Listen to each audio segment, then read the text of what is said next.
Now I gotta ride or die.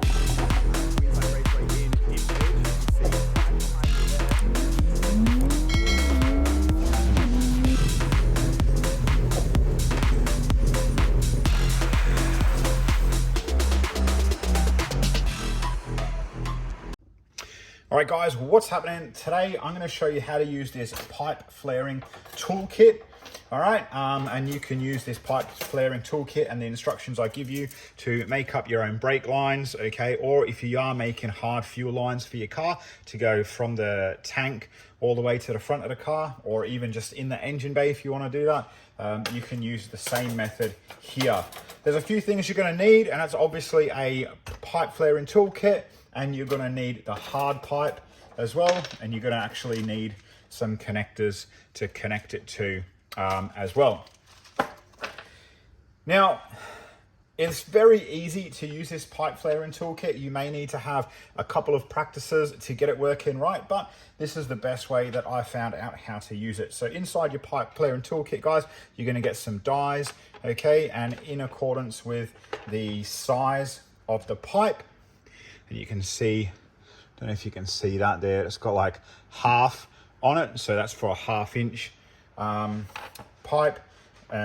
What I've chosen to use on the car for the brake lines is a 3/16 because that's what came on the kit as standard. So I've got a 3/16 die there, and then in my clamp here I've also got the 3/16 hole. So once you get your pipe, it's going to have been cut by a pipe cutter, be it a machine or someone in a factory, depends where you get it from. And you can see that inside the pipe, it does kind of close off a little bit, and you can't actually fit the die into the pipe. And it doesn't, you can see that it just doesn't go in. So what you need to do is you need to open that up, right? And you can do that with a reaming tool, all right? And sometimes you get a reaming tool on the pipe cutter, but mine didn't come with it. So what I have is I've got this reaming tool on my Dremel, all right? And you can see it's just a little bit of a burry end on the Dremel there. And that's just gonna help me open this end up so I can put the die in it.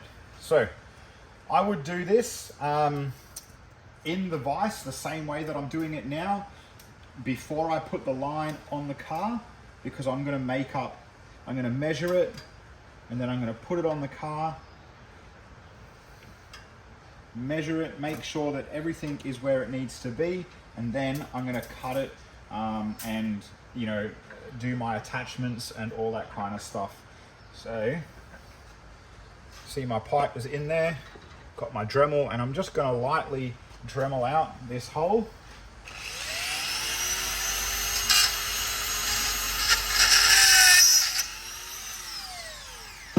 And I'll show you that.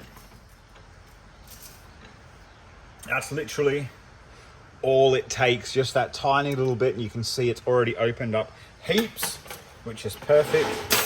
So I just make sure that you guys can see what's going on. So I'm going to get the clamp here, and I'm going to use the 3/16 part of the clamp because that's the size of the pipe. Now, when I put the pipe, or when you put the pipe into the clamp, you're going to need to get your die, your whatever size die that you're using for the whatever size pipe you're using, use the same die. And then I'll just extend this line out a little bit so it's a bit easier for me to show you. There we go. There we are. I'll put that die. So with the die, guys, what I'm going to do is I'm just going to put the die in, and I'm going to make sure that the amount of hose, or the amount of nickel copper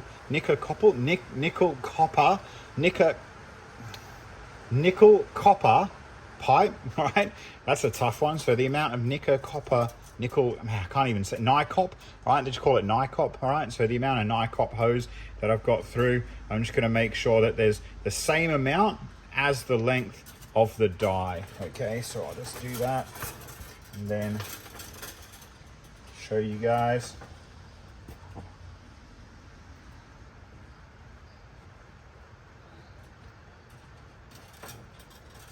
And you can see that that is the same size there. All right. So I'm going to take that out. I need that though. So I'm just going to tighten this all the way up. And if you're using, like I am, the Nycop hose I've got is the 3/16, and it is quite close to the end, and you can notice that this wing nut is a little bit close. So what I'm going to do is get some pliers. I've actually lost my short, normal kind of size pliers, so I need to use these ridiculous long nose ones. Yeah. Just to get the wing nut out of the way. And then I'm going to place that die into the copper pipe. And then I've got my press. Just going to open it up.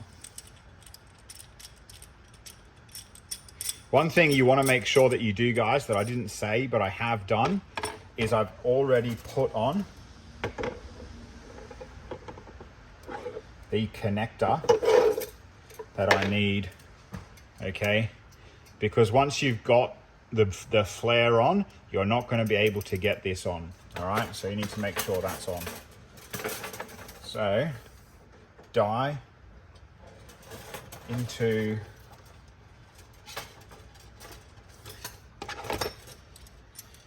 the Nycop pipe. We're going to place this on like this and up. And then I like to just press it down. So the, let me make sure you guys can see this. So the actual pointy bit kind of looks like a spinning top. Sits nice and comfortably in the die like that. And I'm just going to hold it and just gently tighten it up until it starts to clamp. And you can see it started to clamp down on everything. And just make sure that it's all nice and square. So we're getting a nice even push, and that's why I moved this wing nut out the way. So everything's nice and square. And then we just turn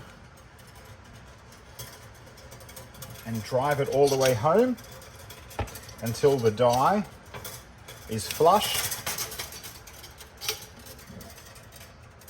against the clamp. There we go.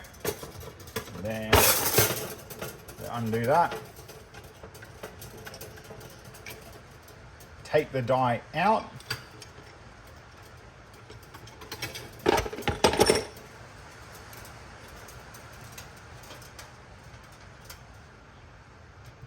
And then we just need to finish off the flare without the die. So same thing, get the end of the spinning top device into the Nycop pipe this time instead of into the die, and tighten it up till it just bites. Make sure it's all nice and square so we have an even push. And we push it down until again it's all nice and in place, nice and flush. And then we can undo the clamp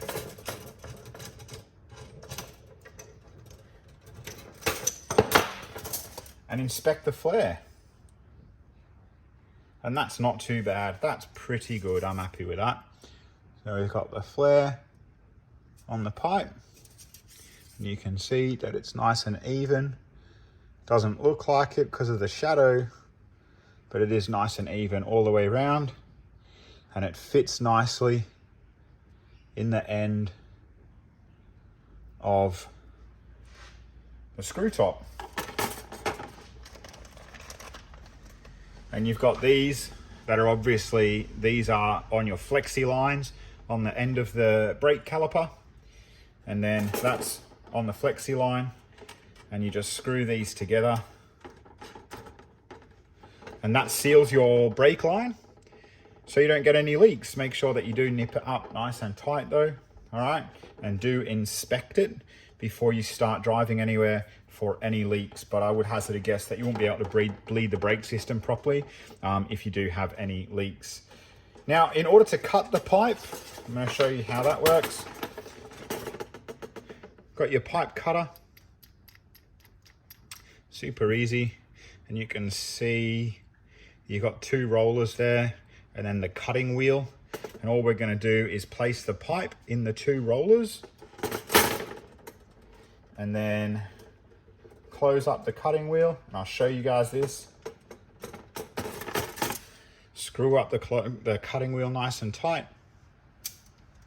And screw it up. Spin it round. And once you've spinned it round, tighten it up a little bit.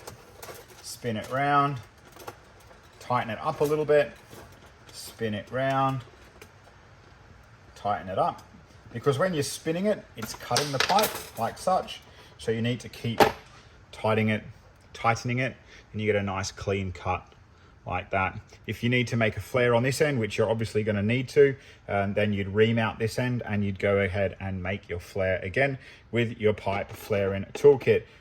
I hope that clears it up for some of you guys on how to actually use a pipe flaring toolkit. Now, if you did come here just to see this video, please consider going and watching some of the other content on the channel. I am building a pretty cool Ford Escort RS Turbo here on my channel. If it's something you like, consider subscribing. And remember, when I'm finished building this car, I will be getting some pretty cool cars from the auctions, crash damage ones, blown up ones, all that kind of stuff, maybe even some fire damage stuff. And I will be repairing that here on the channel. So if that's the sort of stuff you like to see, consider subscribing. And if you're one of my regular viewers, you know who you are.